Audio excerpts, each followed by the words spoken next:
Realidad Televisión Virtual presenta Saludándote, el programa de salud que todos estábamos esperando. Estamos saludándote con nuestro amigo y conductor científico, el biólogo doctor Osvaldo Andrés Herrera Cabero.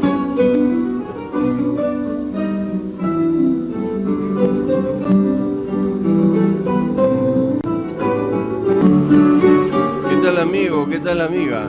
Te saluda tu conductor científico Osvaldo Andrés Herrera Cabero desde Ojos de la Ciudad en nuestro programa Saludándote. Estoy saludándote hoy día con el tema las amigdalitis o las anginas.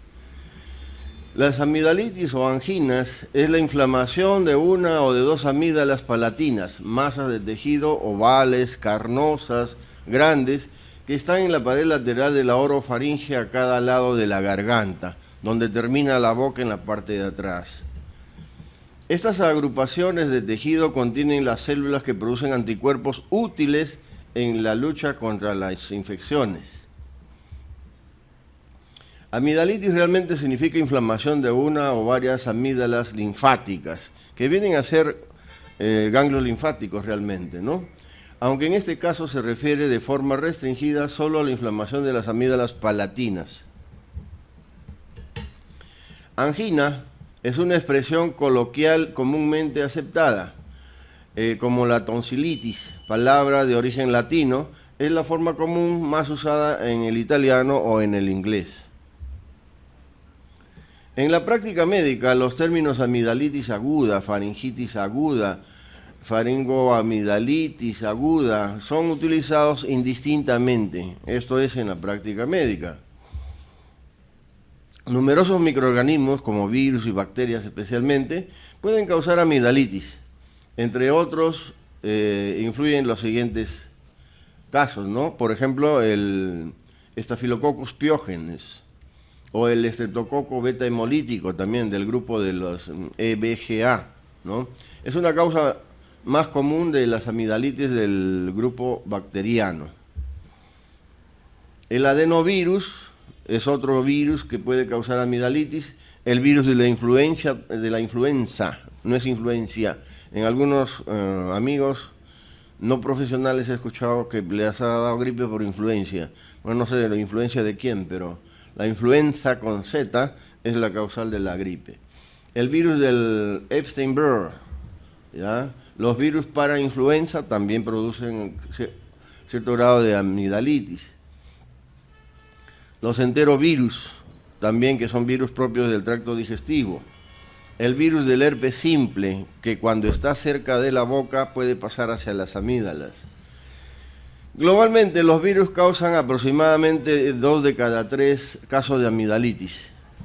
La edad de máxima incidencia de la amigdalitis de causa bacteriana por el Streptococcus pyogenes es de entre los 3 y los 15 años. Yo sufría unas amigdalitis terribles. ¿Por qué? Porque me sentaba en la primera carpeta del salón y absorbía toda la tiza y me ponía sensible a cualquier tipo de infección. ¿Cómo es el cuadro clínico de una amigdalitis? La amigdalitis aguda se manifiesta por las siguientes formas.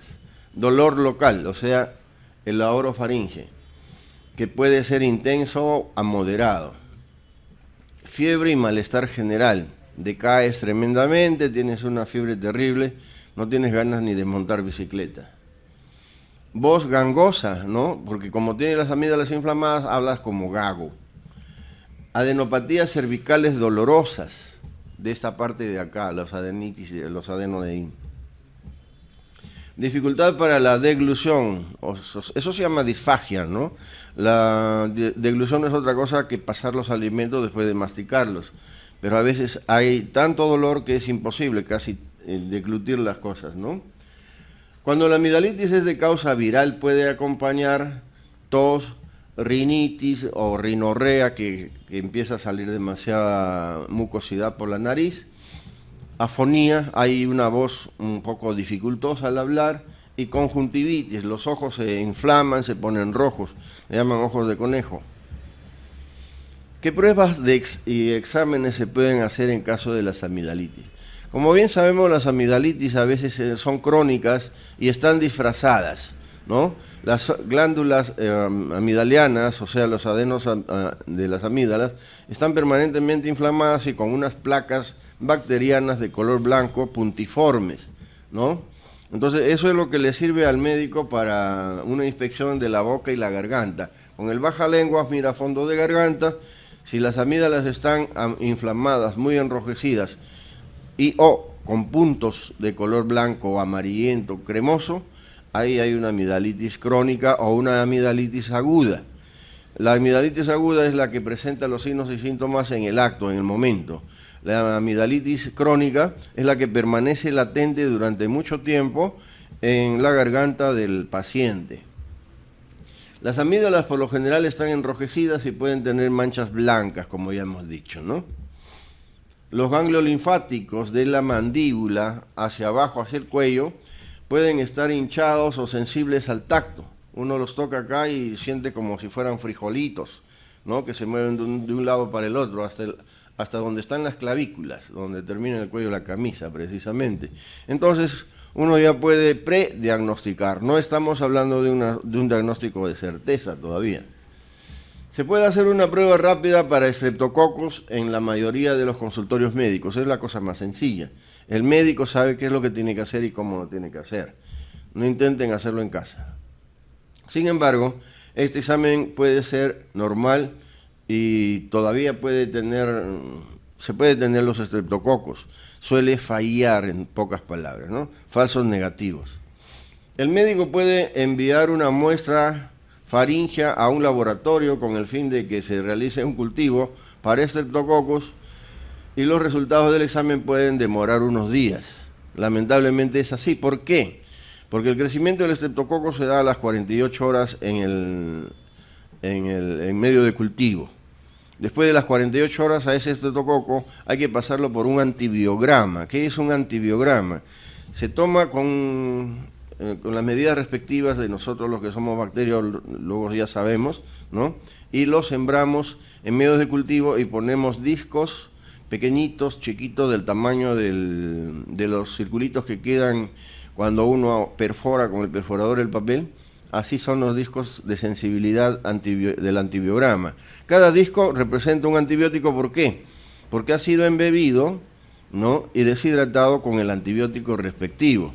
Entonces se siembra la placa, se hace una mezcla del medio de cultivo con todas las bacterias en el medio de cultivo, cuando todavía está tibio, y luego se ponen los discos de cada tipo de antibiótico que uno sospecha que puede haber resistencia o que puede haber sensibilidad.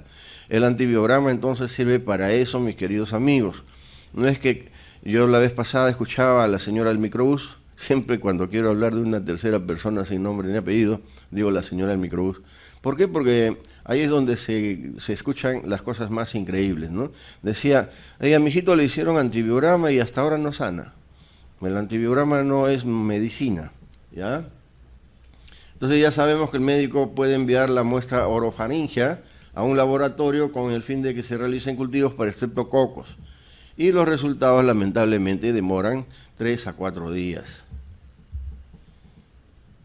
¿Cuáles son los síntomas de una amigdalitis? Los síntomas comunes pueden ser dificultad para deglutir, ya lo dijimos, ¿no? Es decir, para tragar los alimentos, después de masticarlos adecuadamente, se supone, ¿no?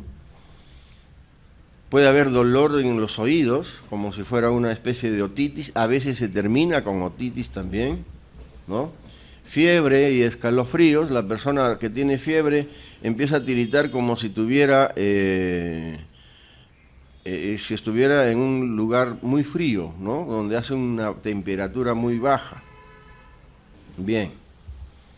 Dolor de cabeza, la llamada cefalea. El dolor de cabeza es la denominada cefalea.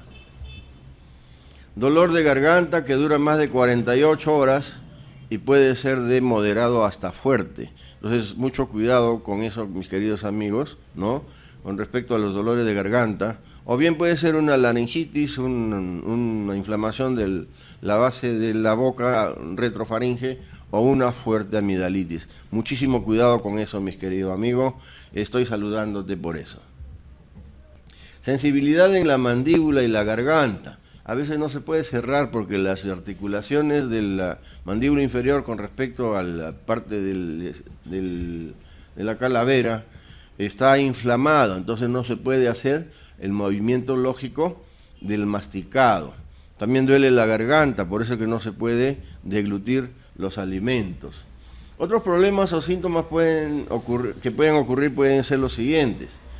Problemas respiratorios, si las amígdalas son muy grandes, parece que tuvieran adenoides, ¿no? Los famosos adenoides impiden una buena respiración. En este caso, las amígdalas, cuando están demasiado engrandecidas, obturan un poquito la vía por donde ingresa el aire a través de la nariz. Entonces hay problemas de respiración, el paciente está agitado, tiene problemas muy serios. Problemas para comer o beber, inclusive hasta para beber, ¿no? Y lamentablemente pues un paciente con amigdalitis, con rinorrea, tiene que consumir bastante líquido. A veces no está en condiciones de pasar el líquido a través de la garganta, pero lo tiene que hacer sí o sí, porque de lo contrario estamos mal. ¿Cuál es el tratamiento? Hay dos tipos de tratamiento, el famoso tratamiento casero y el tratamiento médico o facultativo. El médico puede prescribir un antibiótico, generalmente penicilina, preferentemente, o sus derivados de la penicilina, si sospecha de una infección bacteriana. Pero también puede utilizar antiinflamatorios para bajar el volumen de las amígdalas si no hayan problemas de deglución y de respiración. Calmantes para la disfagia, es para el mal funcionamiento de la faringe para poder pasar los alimentos durante la alimentación. Antipiréticos, bajar la fiebre. Estaba escuchando hoy día por Radio Programa del Perú que estaban hablando un poquito de la fiebre. Todo lo que se ha dicho pues, realmente está muy bien, pero no escuché claramente si se refirieron a que la fiebre también es un mecanismo de defensa del organismo. Me explico. Hay bacterias que pueden caer a sangre o que pueden estar en los órganos, en este caso la amígdala, por ejemplo, que no resisten temperaturas más allá de 37,5, 38 y hasta 38,5 de temperatura y sucumben. Entonces, es una manera natural de curarse. La naturaleza creada por Dios es tan sabia que Dios nos puso una de estas defensas que es la fiebre. La fiebre no se debe cortar inmediatamente. ¿Por qué? Porque le estaríamos quitando al paciente su derecho de defenderse contra las bacterias que pueden estarle molestando. Algunos virus también sucumben con una fiebre. Entonces, lo recomendable es dejar que el paciente, el niño en este caso también, debe de pasar un periodo de fiebre de 12 a 24 horas dependiendo cómo se resiste. Pero si la fiebre va aumentando paulatinamente, inmediatamente sí hay que cortarla. ¿Por qué? Porque pueden haber convulsiones. El cerebro, que es uno de los órganos más delicados de nuestro organismo, pasado los 39, 40, 41 grados, empieza a sucumbir, a funcionar mal. Entonces empiezan a haber convulsiones que son contracciones bruscas de los músculos de todo el cuerpo. Entonces el paciente empieza a temblar y a convulsionar. Eso lo tenemos que tener mucho en cuenta. Eso referido a los antipiréticos que se deben utilizar después de las 12 o 24 horas. También es recomendable hacer gárgaras que pueden hacerse con una solución de agua un poco salada o con productos basados en la yodopovidona. Es uno de los productos por excelencia para ser utilizados. Producción nos está diciendo que nos quedan 2 minutos. Luego hacemos una pausa y continuamos después de los 2 minutos. Mientras tanto vamos a hablar la evolución, pronóstico, complicaciones que presenta la amigdalitis. Es una enfermedad autolimitada. El tratamiento con antibióticos está causada por estreptococos piógenes, antiinflamatorios y antitérmicos, puede ser de mucho valor. Puede aliviar bastante, mejorar y disminuir la duración de los signos y síntomas. La hipertrofia, el aumento del tamaño de las amígdalas palatinas, que con frecuencia se ven entre los episodios agudos, generalmente no tiene importancia, salvo por su tamaño, persistencia y pueden constituir un obstáculo al paso del aire, sobre todo durante el sueño, apnea del sueño. Entonces, apnea o apnea del sueño. Esto recurre, ¿por qué? Porque hay dificultad para respirar. Y encima, si es que la persona ronca, inflama mucho más todo el velo del paladar posterior. La amigdalitis recurrente puede deberse a distintas causas y requiere la evaluación médica permanente o formal, ¿no? La fiebre reumática y la glomerulonefritis post-estreptocócica aguda están causalmente relacionadas con las infecciones por estreptococos piógenes, aunque son enfermedades de causa de patologías complejas. Pero de todas maneras, la endotoxina del Streptococcus puede acelerar el funcionamiento del riñón o inflamarlo. El absceso amigdaliano o periamigdaliano es una complicación infrecuente, pero bastante seria, que requiere tratamiento médico precoz con antibióticos y ocasionalmente cirugía. A propósito de cirugía, no es muy recomendable actualmente operarse de las amígdalas. Un comercial y regresamos. Estamos saludándote desde Ojos de la Ciudad. Desde Miraflores para el mundo, ojosdelaciudad.info. Noticias, comentarios, invitados. Y si te perdiste algún programa, puedes encontrarlos en ojosdelaciudad.info. Conducido por José Carlos de la Fuente. Ojos de la Ciudad, transmitiendo en vivo. Y si tienes problemas en tu distrito, llámanos al 400-6083. 400-6083. Ojos de la Ciudad, tu canal virtual. Síguenos en www.ojosdelaciudad.info. ¿Te parece complicado comprar, vender o alquilar? En DLF Bienes Raíces lo hacemos rápido, fácil y seguro. Te brindamos asesoría legal y asesoría general a través de nuestra división de proyectos, construcciones y corretaje. Y si piensas comprar o vender en el extranjero, te ofrecemos asesoría inmobiliaria internacional. Visita nuestra web dlfbienesraices.info o llámanos al 446-1295 o al 997-398-879 o al Nextel 823-5356. DLF Bienes Raíces. Antes de pensar en ganar, pensamos en servir.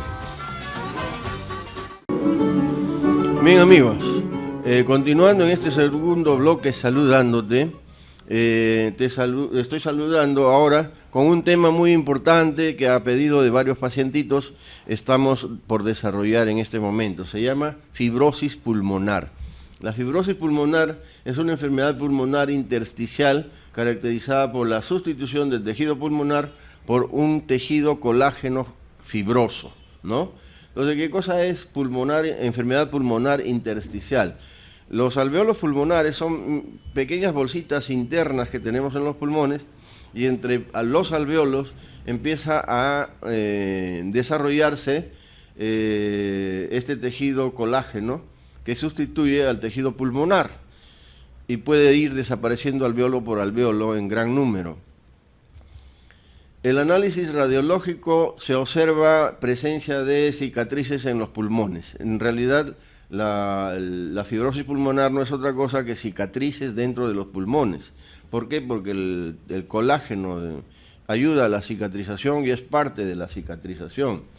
Esta sustitución de células o de alveolos pulmonares genera cambios en las características físicas de los mismos, generando importantes cambios hemodinámicos y clínicos que pueden conducir a la muerte cuando se hace una fibrosis pulmonar muy generalizada en los pulmones. Mecanismo de la producción de la fibrosis pulmonar.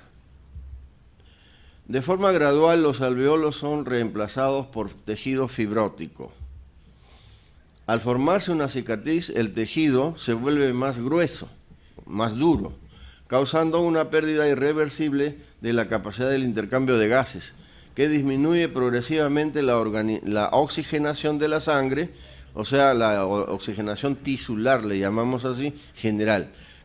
Ustedes saben que la sangre es un líquido que circula a través de nuestro organismo, conduciendo de los pulmones al resto del cuerpo el oxígeno necesario para la sobrevivencia, desarrollo y reproducción de muchas células que tenemos en el organismo.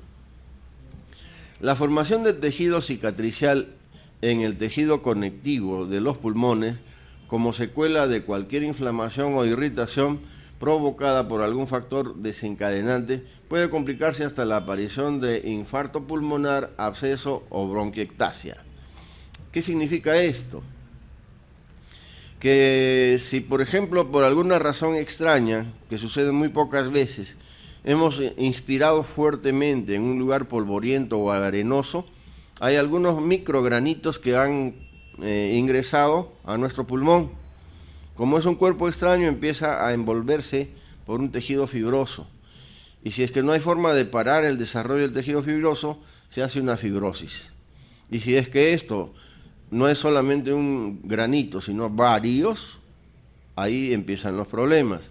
En los fumadores, mucha atención, queridos amigos fumadores. El tabaquismo también produce fibrosis pulmonar, debido a que el humo que aspiramos cuando nos creemos los mejores fumadores del mundo y hacemos el famoso golpeadito, mucho humo se mantiene dentro de los bronquios y pasan a los alvéolos. Y este humo se convierte en cristales de carbón, que como son elementos extraños al organismo, también pueden generar fibrosis pulmonar. Entonces, la fibrosis pulmonar puede o no tener causas desconocidas, pero en realidad, cuando es conocida, en cuyo caso se denomina fibrosis idiopática, fibrosis pulmonar idiopática, o puede ser causada por un gran número de variables que ya he ido yo mencionando, en cuyo caso puede remitirse al eliminar el factor desencadenante. En accesos de tos fuerte, cuando hay una compresión fuerte de los pulmones debido a un acceso de tos, generalmente se eliminan estas partículas. Ojalá que sea siempre así.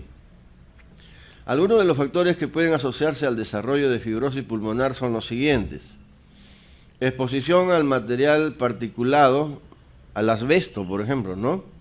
Radiaciones, gases o humos, polvo de carbón, polvo de algodón o polvo de sílice. Entonces, esta puede ser una enfermedad, por ejemplo, de los mineros que están permanentemente taladrando la roca, y la roca no es otra cosa que sílice. El polvo del algodón en los que trabajan en las fábricas textiles. Polvo de carbón. Caminar por la avenida Bancay, por ejemplo, es por meterse a una nube de humo. O fumarse muchos cigarrillos al día, también puede ser el polvo de carbón, como ya hemos dicho anteriormente. También la exposición recurrente a plumas de aves, como las presentes en edredones nórdicos y almohadas con relleno de pluma o de plumón. Estas almohadas es necesario lavarlas en lavadora eléctrica y automática y centrifugarla. El hecho del vaiveneo con un buen detergente y un poco de lejía hace de que el polvo de las plumas fluya a través del tejido de la funda de la almohada. No hay necesidad de defundarlo, la almohada de fábrica. Después ya se centrifuga, sale una buena cantidad de agua, se cuelga en un lugar ventilado y la almohada queda lista para ser utilizada. Entonces no hay que descartar las almohadas por sospechar de estas cosas. También la exposición recurrente, ya lo dije, ¿no? Se cree que la causa de la predisposición por hipersensibilidad es debido a estos casos. Ácaros, por ejemplo, ¿no? Hay ácaros que profundizan y se meten hasta el fondo de los bronquiolos. Ciertos medicamentos como la bleomicina, amidodarona o amiodarona, metotrexato, rasgos de oro, oximbab, etcétera, además de la quimioterapia respecto de estas enfermedades, puede causar una fibrosis pulmonar también. Cuando se utilizan en exceso, cualquier exceso es contraproducente para la salud humana. Hay también las famosas enfermedades autoinmunes, como el lupus eritematoso o mal de la mariposa porque la cara se pone roja, manchada, las artritis reumatoideas, la sarcoidosis y la esclerodermia, cuando se endurece la piel, también puede causar una reacción de tipo de fibrosis pulmonar. Entonces, estas son las causas principales. También hay ciertas infecciones que puedan desarrollarse en los pulmones, como la tuberculosis. Después de curarse la tuberculosis por el Mycobacterium tuberculosum, que ha estado haciendo cavernas entre los alvéolos pulmonares, este tejido, cuando ya está sano, exento de la bacteria, necesita cicatrizar. Y entonces, lógicamente, al cicatrizar, produce fibrosis. Fisiopatología. Vamos a ver cómo es que la fibrosis produce el impacto patológico. La fibrosis pulmonar consiste en la transformación gradual del parénquima pulmonar en tejido fibroso anormal, o mejor dicho, casi normal. La sustitución cicatricial del tejido normal del pulmón provoca disminución irreversible de la capacidad de oxigenación, o sea, hay una disfunción pulmonar, no se capta la cantidad suficiente de oxígeno para el organismo. Por otra parte, la disminución de la distensibilidad pulmonar por fibrosis conforma una enfermedad pulmonar restrictiva, es decir, cuando ha habido demasiados puntos cicatriciales en el pulmón, cuando nosotros inspiramos aire, los pulmones se tienen que ensanchar, pero cuando hay muchos puntos cicatriciales, a veces hay dificultad para que el mismo pulmón pueda ensancharse adecuadamente y tomar la suficiente cantidad de aire pulmonar. Esta es la causa principal de la enfermedad pulmonar restrictiva en relación al parénquima pulmonar. Por el contrario, la tetraplegia, la cifosis son ejemplos de causas de enfermedad pulmonar restrictiva que no pasan necesariamente por la fibrosis pulmonar. Es decir, la paraplegia hace de que los músculos respiratorios que ensanchan en la caja torácica no funcionan adecuadamente, entonces hay una insuficiencia pulmonar pero no causada por fibrosis. La fibrosis causa la disminución de la oxigenación y redunda en un aumento de presión pulmonar, reversible en primer momento e irreversible desde el momento en que la elasticidad del pulmón se comprometa. No hay elasticidad, no hay buena respiración. ¿Cuáles son los síntomas de una fibrosis pulmonar? Son principalmente la falta de alimento, especialmente con el esfuerzo. Falta de alimento, es decir, no hay suficiente cantidad de proteínas y de hidratos de carbono en el organismo, no hay entonces energía, entonces hay falta del aliento y se esfuerzan en respirar y puede pasar partículas extrañas al organismo. Tos seca, persistente, crónica, ¿no? Tos de fumador, por ejemplo. Fatiga y debilidad. La gente cuando va a un paseo de campo llega al último que los demás. ¿Por qué? Porque tiene dificultad respiratoria. Molestias en el pecho, no se puede respirar adecuadamente. Pérdida del apetito, pérdida del peso que se hace rapidísima, ¿no? Las personas con problemas pulmonares no engordan y pierden el peso con facilidad. La fibrosis pulmonar es sugerida por una historia de disnea progresiva. ¿Qué es disnea? Dificultad respiratoria, ¿ya? Con el esfuerzo, a veces hay que ejercer mucho los músculos de la respiración. A veces pueden escucharse estertores subcrepitantes en las inspiraciones, en las bases pulmonares, durante la auscultación, o sea, la auscultación.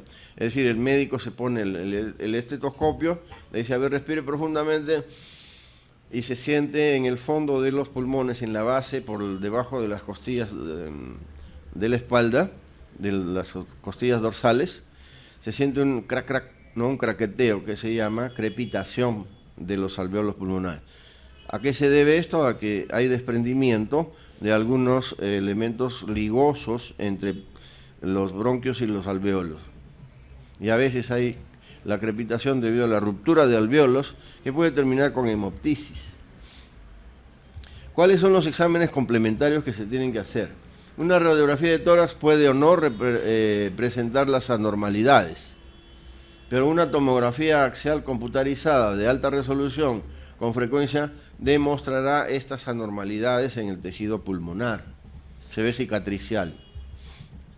En una espirometría, cuando la fibrosis es una enfermedad pulmonar restrictiva, ¿no?, el volumen respiratorio forzado en un segundo hace de que hayan problemas respiratorios y se puede diagnosticar fácilmente.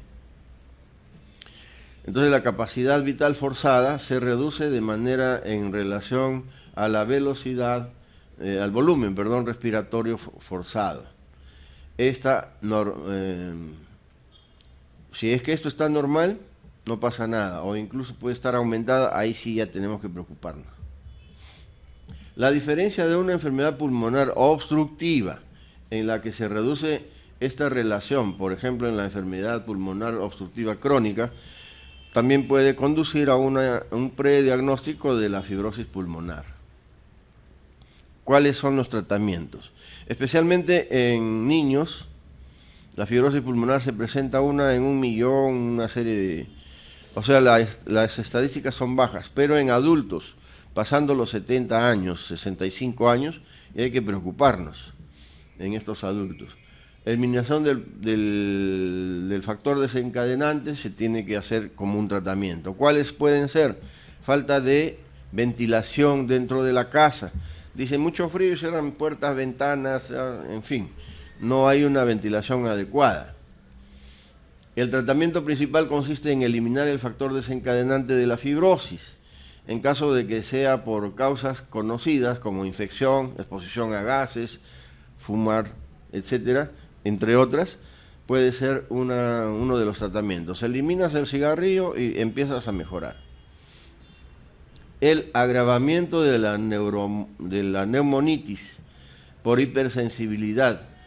Una forma menos severa de la fibrosis pulmonar se puede prevenir evitando el contacto con la fuente de la enfermedad, contaminando, por ejemplo, el ambiente contaminado con fuentes de bacterias, hongos, animales, tales como el polvo, las famosas alergias a los pelos de las mascotas.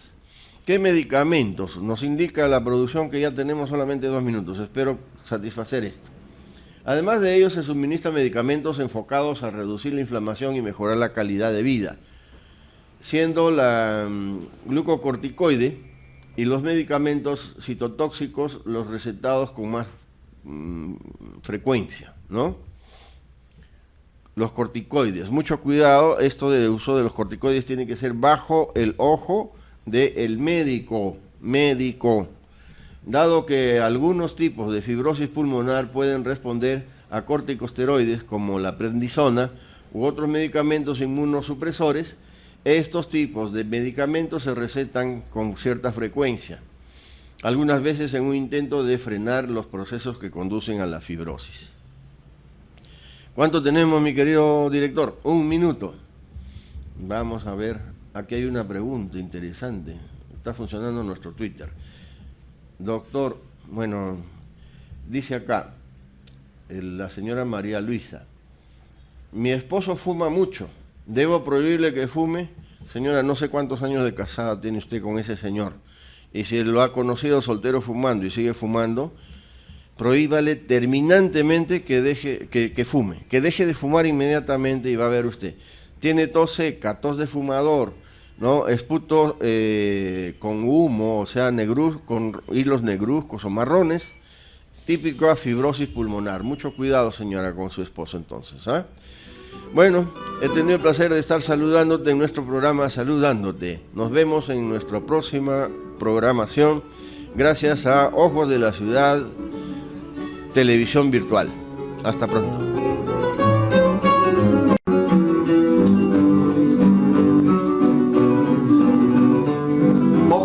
Ciudad Televisión Virtual, www.ojosdelaciudad.info, presentó Saludándote,